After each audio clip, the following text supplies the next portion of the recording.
Buongiorno ragazzi, le 5 app che ti aiutano a risparmiare davvero e sono perfettamente funzionanti in Italia. Sul risparmio non c'è molto da dire, è fondamentale al giorno d'oggi sia perché le spese continuano ad aumentare in una maniera direi improvvida, nonostante si parli di un'inflazione sotto controllo. Io onestamente nella vita reale vedo che i prezzi stanno aumentando in maniera esponenziale, ma su tutti i beni, non solamente al supermercato, ma provate ad acquistare un'auto, provate insomma ad iscrivervi in una palestra, fare attività o comunque mediamente andare in un ristorante vi costerà il 30, 40, 50 e anche il 100% di più. Pensate una volta, ma solamente 4-5 anni fa, a quanto spendevate per andare a mangiare fuori e quanto spendete adesso. Cioè per una famiglia diventa veramente proibitivo poter andare a pranzare o a cenare fuori quando si hanno dei figli.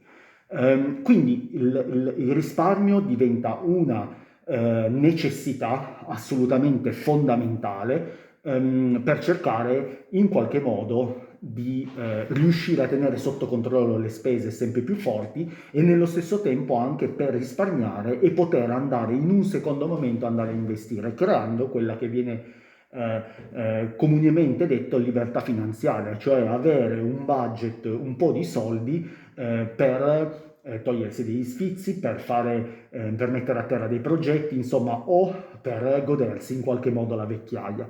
E come facciamo in qualche modo a risparmiare in una maniera automatica e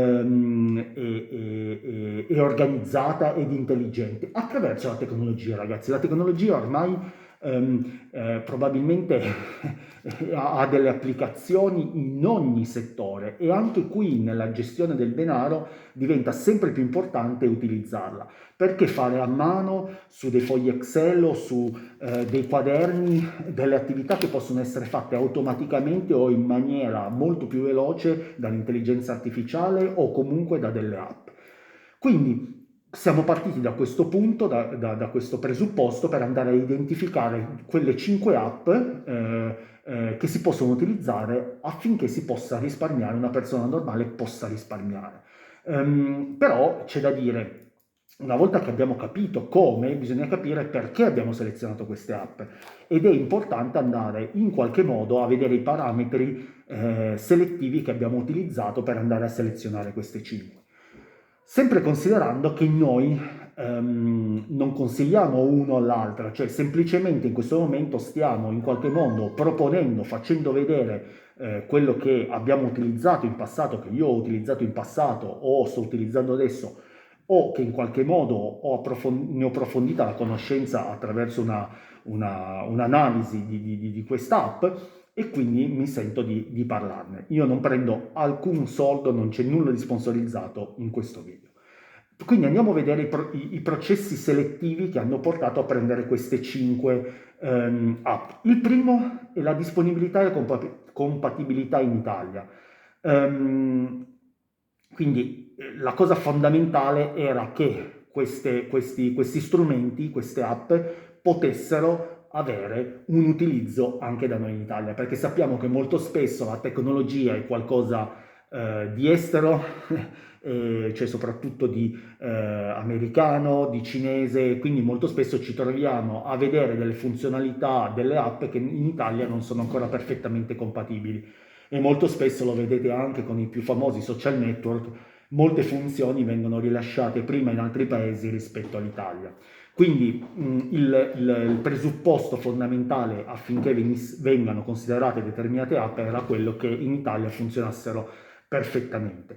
La seconda questione da tenere in considerazione era sicuramente quella della sicurezza e dell'affidabilità, cioè quando noi andiamo a utilizzare qualcosa di tecnologico sempre di più per evitare come dire, delle truffe, per evitare che degli hacker ci rubino i parametri e le credenziali o i soldi o qualsiasi cosa, conoscendo bene questo sistema bisogna veramente essere molto attenti e quindi andare su siti super affidabili. In questo caso queste soluzioni hanno l'autenticazione a due fattori, hanno la crittografia dei dati, soprattutto sono autorizzate perché hanno la licenza bancaria o la regolamentazione da parte degli enti finanziari. Questo è veramente fondamentale, ragazzi. Questo è un punto da non dimenticare mai. Quando affidate i vostri soldi a qualcuno o a qualche ente, bisogna sempre controllare, verificare che siano in qualche modo regolamentati da parte degli enti finanziari ufficiali. Questo è veramente una cosa basica. Molto spesso ci sono delle truffe correlate alla superficialità con la quale noi diamo dei soldi o carichiamo dei soldi in luoghi non prettamente sicuri o ufficializzati. Il terzo punto è sicuramente quello che si abbiano delle funzionalità di risparmio automatico, no?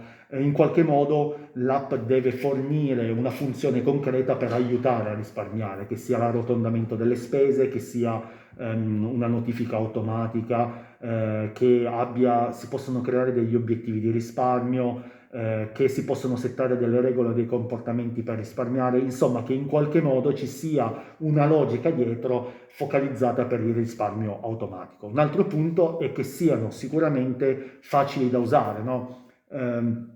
Quindi intuitive. Quante volte vi è capitato di entrare in alcune, non dico solamente app, ma intendo anche dei siti, soprattutto bancari, di grandi case, ragazzi, di grandi case, dove è assolutamente complesso fare ogni cosa e quindi bisogna usare il motore di ricerca per andare a cercare di capire qual è il luogo nel quale andare a cercare l'informazione, così come siti molto strutturati, tipo quello dell'INPS, dove è molto complesso andare a cercare le informazioni, probabilmente dovuto anche al fatto che le informazioni sono tantissime e quindi non facilmente catalogabili e ricercabili. Ma quindi quello che noi cerchiamo è la facilità d'uso, perché quando utilizziamo il cellulare noi necessitiamo di una velocità di utilizzo, altrimenti il mezzo del mobile, il mezzo del cellulare perde assolutamente la sua funzione. Quindi è fondamentale che noi, quando accediamo all'app e in qualche modo riusciamo a connettere il nostro conto corrente in una maniera veloce, sicura, ma nello stesso tempo che le funzioni siano molto chiare e veloci per essere utilizzati.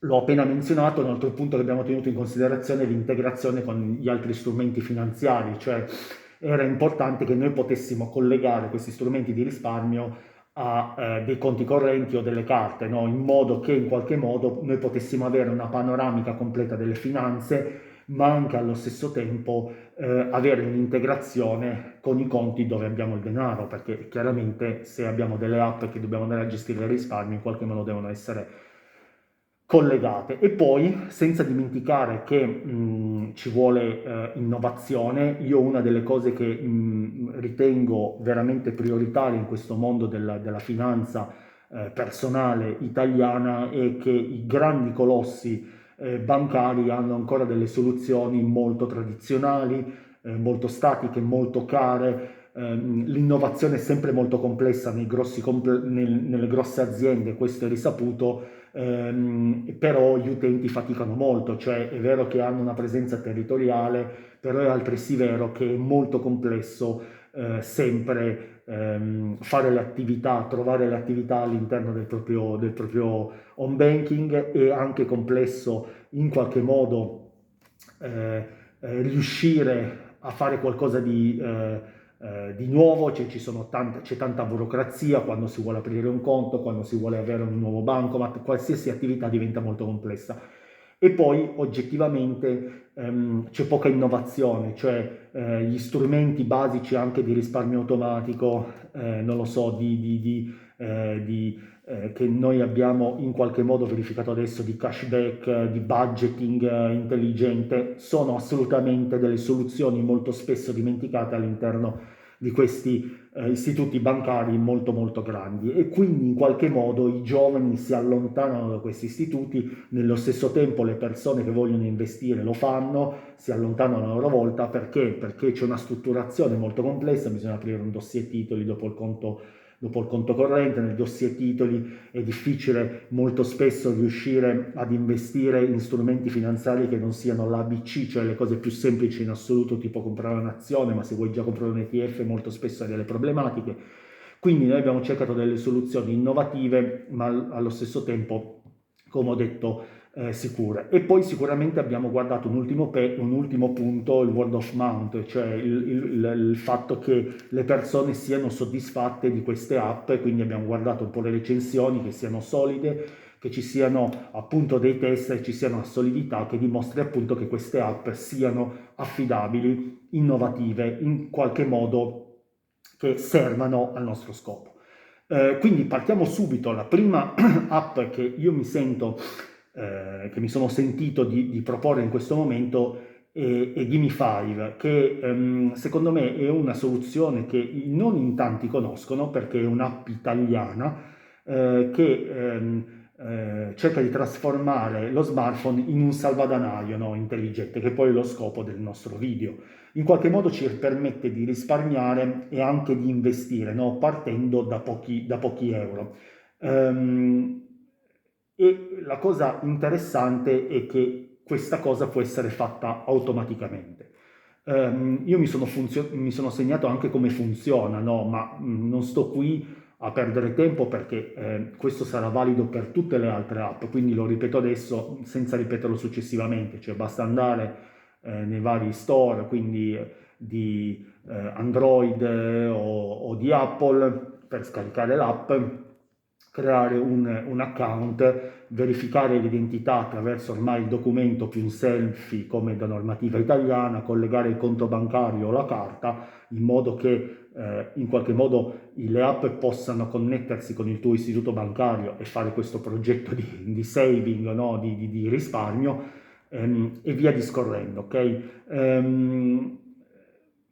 La cosa importante è che qui si possono mettere via dei soldi automaticamente, no? E quando ti iscrivi, in qualche modo ti chiede di rispondere a un breve questionario per capire il tuo profilo di rischio, ti propone anche dei fondi di investimento che possono essere prudente, bilanciato e dinamico. In qualche modo è un processo veramente automatizzato, no? Quindi è facile da usare, secondo me, anche per chi parte da zero, e ti porta a risparmiare in una maniera assolutamente intelligente. Quindi cosa vuol dire? Vuol dire che Gimme5 praticamente funziona che nel momento in cui ti registri puoi settare degli obiettivi, e settando questi obiettivi, quando li raggiungi tu risparmi dei soldi. C'è anche un po' una sorta di gamification, no?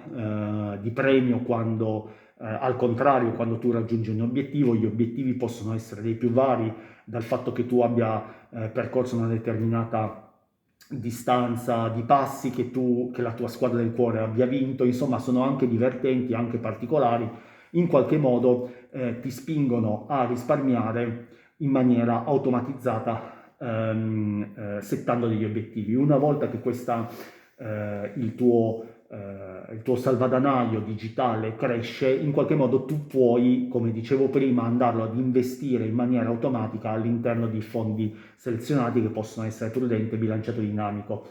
E un approccio come quello dei fondi di pensione previdenziali, che hanno queste tre tipologie di rischio. In qualche modo lo scopo è lo stesso, quello di andare a risparmiare per un obiettivo. L'obiettivo chiaramente in questo caso non è quello della pensione, ma è un obiettivo che può essere vicino, perché si vuole andare in vacanza, quindi bisogna settare anche l'obiettivo per il quale si vuole risparmiare. Una vacanza, non lo so, per ragioni di studio, per ragioni di un acquisto particolare. Quindi secondo me questo è uno strumento, un'app che ti aiuta a investire, a risparmiare senza alcuno sforzo. E ha la cosa positiva che parte da delle cifre molto basse di risparmio e nello stesso tempo le va a investire, creando anche una sorta di educazione, soprattutto magari per i giovani, per chi non è ad uso all'investimento. Ti abitua in qualche modo a questo processo cognitivo di risparmio, investimento, che è un po' la base della finanza personale, per poter creare quella che viene chiamata la libertà finanziaria. Poi, passando all'app numero 2, questa è super conosciuta, è Revolut. Secondo me è veramente un'app molto molto interessante. Qui parliamo già di un'app bancaria e finanziaria, perché offre dei servizi completi, perché c'è sia la gestione del conto corrente, all'investimento non solamente in azioni ma anche in criptovalute, che non è da sottovalutare assolutamente, ragazzi, ed è secondo me una soluzione perfetta per chi cerca qualcosa di digitale, una soluzione finanziaria di risparmio, ma non solo, anche bancaria, completa e digitale, no? Per gestire i propri soldi, avendo anche delle funzionalità molto, molto avanzate. C'è un piano gratuito con tutte le funzioni base, quindi il conto corrente, i prelievi, la gestione delle valute. Ce n'è uno premium o metal che dà accesso a delle funzioni più avanzate come delle assicurazioni viaggio, dell'accesso alle criptovalute o investimenti avanzati, no? Ehm, Qual è la sezione che ci interessa di più particolarmente in questo momento? È quella chiamata Vaults, che è una funzione che ti permette di creare dei salvadanaii virtuali dove puoi mettere da parte dei soldi per il raggiungimento di obiettivi determinati, no? Come dicevo prima, un acquisto importante, una spesa ricorrente o via discorrendo. E puoi anche impostare dei versamenti automatici ogni mese a una cifra ricorrente, oppure impostare una frazione di arrotondamento ogni volta che spendi qualcosa, no? Quindi arrotonda ad €1 in più e questa parte la mette a differenza. È un po' come funzionava quando da bambini tu andavi a comprare qualcosa, i soldi che ti rimanevano, che erano piccolini, magari erano veramente centesimi, li mettevi via, no? Li prendevi dai soldi che ti avevano dato i genitori. Come dicevo prima, è una soluzione assolutamente integrata, super riconosciuta, ha un sacco di clienti collegati ha quel plus in più perché permette anche di investire in una maniera molto più professionale, perché puoi investire in azioni, in criptovalute, c'è una sezione dedicata agli investimenti in azioni, ETF anche, o anche a materie prime. Quindi si può creare un portafoglio, scegliere gli asset su cui investire, si possono investire anche degli importi molto piccoli e c'è la possibilità di fare anche l'acquisto di azioni frazionate, cose assolutamente impensabili, almeno ai giorni nostri, sulle altre istituti bancari più grandi, e poi offre anche degli strumenti in tempo reale di analisi e di monitoring, quindi degli investimenti che si fanno con i guadagni, le perdite, e questa è una parte molto utile perché molto spesso quello che voglio dire è che quando si fanno investimenti, una parte che è molto complessa da andare a realizzare è la parte dell'analisi, no? Quindi di capire come si sta andando, quali sono le performance del portafoglio, quindi diventa veramente fondamentale avere anche questa soluzione. Quali sono secondo me i vantaggi di questa app? Sicuramente che è una gestione completa del denaro, da risparmio al conto corrente alla possibilità di investimenti in un'unica app, molto, molto facile. C'è un piano gratuito, quindi questa è un'altra soluzione importante. C'è la sezione Volt, che è quella che permette l'arrotondamento automatico e quindi anche la gestione di risparmio, e poi soprattutto c'è anche l'IBAN in italiano. Quindi tu hai un IBAN nel quale puoi farti accreditare dei soldi. Sicuramente è una soluzione secondo me da tenere in considerazione da tutti quanti. Fate le vostre analisi, ma Revolut è molto molto interessante. C'è una terza app che altresì ha delle funzionalità molto molto importanti, si chiama Illimity, che è una banca digitale italiana.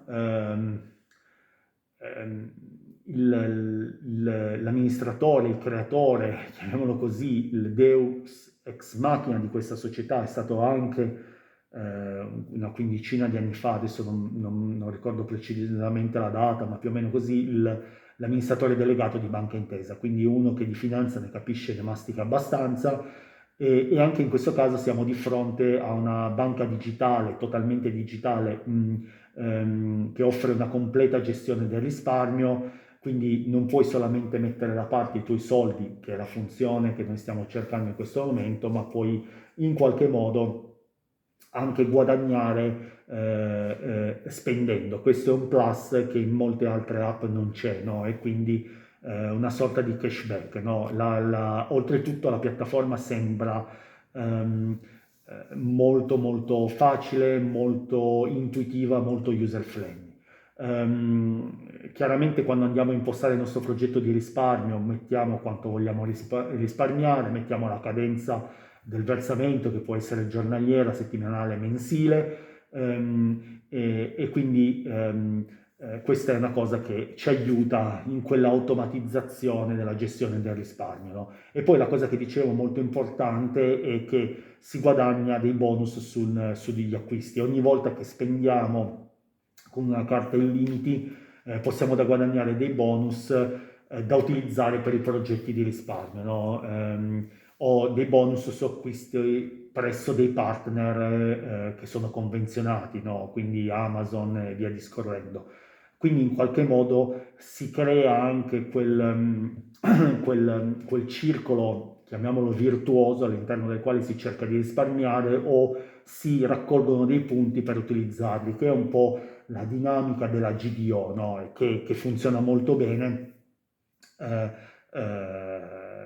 nella psicologia delle persone, no? Per incentivare le persone a fare determinate attività, quindi una sorta di gaming, una sorta di premio, una sorta di connettività ad una seconda azione se ne fai una precedente. Oltretutto offre dei tassi di interesse abbastanza interessanti sui risparmi e quindi almeno fino a quando ho visto venivano aggiunti in qualche modo mensilmente questi interessi. Questo è un altro punto da assolutamente da non andare a dimenticare, no? Quindi l'interesse non è una cosa così banale, perché molto spesso se voi tenete in una banca tradizionale i vostri risparmi, li tenete sul conto corrente, non prendete interessi, anzi avete delle spese, li dovete mettere su un conto deposito, vincolarli per un determinato tempo, che non è così semplice anche da attivare, perché dovete in qualche modo interfacciarvi voi stessi con la banca per poter attivare questo conto deposito. Quindi quali sono i vantaggi di questa app? Beh, sicuramente il bonus sugli acquisti che incentiva in qualche modo a risparmiare mentre si sta spendendo, no? Poi c'è il tasso di interesse che secondo me è assolutamente competitivo rispetto ad altri conti correnti, è una gestione molto intuitiva, come dicevo, dell'app e quindi è facile da usare. Sappiate che non esiste, è un canale totalmente digitale, quindi non esiste un servizio fisico nel quale potersi in qualche modo appoggiare nel momento in cui ci sono delle necessità. Però ragazzi, in questo caso ehm, ehm, molto spesso tutto si può fare tramite l'home banking, ecco, è molto complesso che ci siano delle attività che non possono essere fatte digitalmente. Io ho anche utilizzato Fineco e già con Fineco veramente io non mi sono mai dovuto recare all'interno di alcun istituto fisico per poter fare qualsiasi attività, qualsiasi tipologia di investimento. Quindi non ho aperto un mutuo lì, ecco, quindi non so come funzioni quello, ma adesso ho fatto un nome, non sono neanche pagato neanche in questo caso, però è per fare un esempio, no? Quindi molto spesso ormai si può fare quasi tutto in lontananza. In questo momento appunto poi noi stiamo cercando la funzione di risparmio che è la parte determinante di questo video. E poi c'è un'app numero 4 che è una banca digitale ma con un tocco internazionale, è la N26, che è una banca digitale che offre dei conti correnti completamente online, no? Anche in questo caso senza delle filiali fisiche. Io non l'ho utilizzata ancora, ho letto molto, mi sono informato su quest'app. Quello che si è evidenziato in maniera preponderante nelle recensioni, nell'analisi, è stata una facilità d'uso e una trasparenza nel riuscire a fare le attività, no, di risparmio che è l'obiettivo del nostro video. Quindi anche in questo caso è un'app che appunto, come dicevo prima, ha il suo senso di essere all'interno di questa lista. Anche in questo caso abbiamo dei diversi profili, ci sono dei piani diversi, c'è un piano gratuito che include come sempre tutte le funzioni basiche come i prelievi, bonifici, la gestione delle spese, ci sono invece dei piani premium come lo Smart e via discorrendo che offrono dei vantaggi superiori chiaramente come il cashback sugli acquisti, prelievi gratuiti anche all'estero. E poi c'è la funzione che a noi interessa in particolar modo, che è la funzione Spaces, che è una funzione che ci permette di creare degli spazi separati per cercare di risparmiare, no? Poi possiamo per esempio creare degli spazi dedicati, non lo so, all'acquisto dell'automobile, al raggiungimento dell'obiettivo perché vogliamo fare le vacanze in Giappone, uno per l'emergenza, uno perché ci dobbiamo fidanzare, dobbiamo comprare l'anello di fidanzamento. In qualche modo creiamo questi micro obiettivi dove versiamo automaticamente ogni mese o aggiungiamo manualmente e possiamo condividere questo spazio anche con altri utenti, no? Un po' come la wishlist di Amazon. È un po' come si faceva con la lista nozze qualche anno fa, si può condividere, quindi si può spingere gli altri a partecipare al nostro obiettivo, no? Potrebbero essere un obiettivo come quello di voler fare non lo so, il viaggio, il pellegrinaggio di Santiago de Compostela e quindi si hanno bisogno di raggiungere un obiettivo in termini di soldi per poter vivere quel mese di cammino, quelle 2 settimane in base al chilometraggio, quindi in qualche modo c'è anche una condivisione o una contestualità con altre persone che crea quell'obiettivo ancora più urgente, perché sappiamo che quando andiamo a condividere il nostro obiettivo in qualche modo siamo spinti a cercare di ottenerlo in maniera ancora più determinata. Perché? Perché molto spesso l'essere umano non vuole tornare indietro rispetto a quello che ha detto, no? E quindi se manifesta in qualche modo, lo scrive su carta o lo dice a qualcun altro, in qualche modo quell'obiettivo diventa palese e quindi in qualche modo deve essere raggiunto per non screditare, per non rimangiarsi la parola data, e gioca anche su questo aspetto. Poi ricordiamoci che ogni volta che effettuiamo, anche in questo caso, un acquisto con la card N26, sia online che nei negozi, con il piano praticamente premium, abbiamo un cashback su determinate categorie, no? Quindi questo è un altro punto. Il cashback è sempre qualcosa di interessante perché è in qualche modo incentiva la spesa, perché tu sai che spendendo qualcosa ti torna indietro. Quindi può essere un'arma a doppio taglio, bisogna saperlo utilizzare con criterio, no? La cosa importante è che attraverso questa carta noi, per quello che dicevo internazionale, perché attraverso questa carta noi possiamo prelevare senza commissioni in tutto il mondo, no? In qualsiasi valuta. Questa non è una cosa scontata, quindi è perfetta per chi viaggia spesso, chi fa acquisti online, no? Questo è un po' la parte di differenziazione rispetto alle altre, cioè se sei una persona giovane o anche di una certa età che però si muove spesso in altre countries, che fa acquisti online, quindi ha senso perché in qualche modo puoi prelevare all'estero la valuta che vuoi senza commissioni, puoi avere dei cashback con gli acquisti digitali, quindi è molto molto molto interessante. Hai Plus che, come dicevo prima, è completamente digitale, hai il cashback sugli acquisti, poi prelievi gratuiti all'estero, hai la funzione Spaces per gestire i risparmi in modo facile, quindi è trasparente anche sui costi. Secondo me è un'ottima soluzione da quello che ho potuto vedere e navigare a lungo online. La ultima app che mi sento di promuovere in questo caso è un'app che cerca di gestire in maniera intelligente la gestione del denaro. Questa app è chiamata Yolt, è un'app anche in questo caso gratuita che ci permette di gestire tutte le finanze in un'unica interfaccia, no? Anche se hai dei conti diversi. Molto spesso capita, no, che le famiglie, soprattutto di una certa età, abbiano dei conti numerosi. Perché? Perché magari si convive con la propria fidanzata o col proprio fidanzato, si hanno già dei conti separati prima di conoscersi, si crea un terzo conto comune, quindi si incominciano ad avere tre conti, no?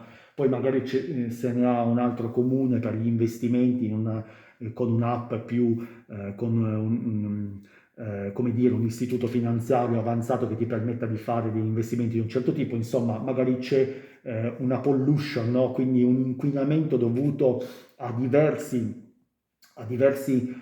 tipologie di conti e di banche diverse, quindi diventa in qualche modo importante avere una soluzione che integri e in qualche modo ci faccia vedere in un luogo le nostre attività. Questo è fondamentale perché una delle difficoltà quando si hanno diversi conti è quella di tenere monitorati questi conti con le spese che abbiamo avuto e quindi in qualche modo cercare di organizzare e capire come sono usciti i soldi, perché sono usciti e alla fine del mese fare un calcolo che ti permetta di avere una comprensibilità, no? Quindi la mappatura è la parte assolutamente più complessa. Quindi attraverso questo sistema, quest'app, puoi tenere traccia delle tue spese creando degli obiettivi di risparmio, no?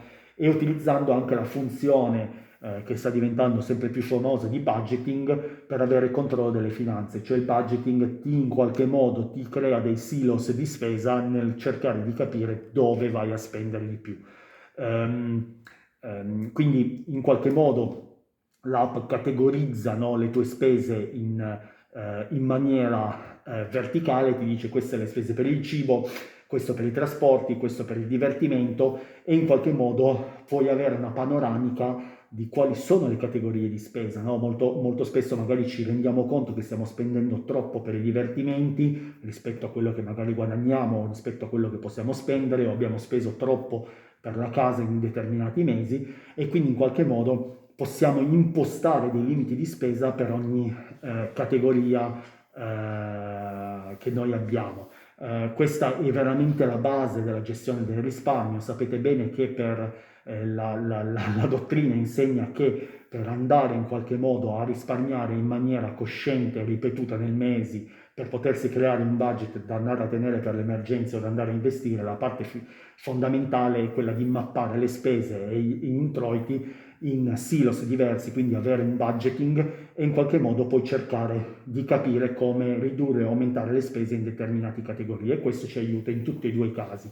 Quindi è molto molto importante. Poi Yolt ha una funzione che ci permette di impostare un risparmio automatico, che è quello che stiamo cercando, quindi puoi mettere da parte una percentuale delle tue spese giornaliere o settimanali in base all'obiettivo che ti sei posto, no?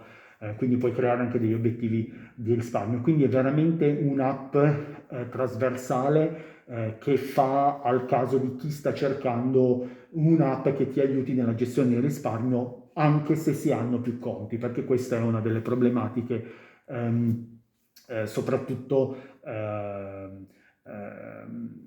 maggiori per chi ha una vita appunto ha già una certa età, non ha solo più un conto ma ne ha più di uno, quindi ha un budget impersonalizzato, puoi creare degli obiettivi di risparmio, ha il risparmio automatizzato, quindi c'è un certo automatismo che evita di dover fare le cose manualmente, perché il problema è sempre nella gestione del risparmio di avere qualcosa di manuale da fare diventa sempre complesso perché deve essere ripetuto. Noi esseri umani non siamo delle macchine, quindi alcune volte non facciamo delle cose, alcune volte ci scordiamo di farle, altre volte le facciamo in maniera sovrappensiera e le facciamo male e quindi diventa complesso. Quello che a me piace molto è la panoramica delle finanze, mi ripeto, ma ha la possibilità di una gestione multibanca che ti permette di vedere veramente che cosa succede nel panorama del tuo finanziario, cioè serve proprio per la finanza personale, perché si vede tutto e quindi in qualche modo, avendo una visione di tutto quello che succede,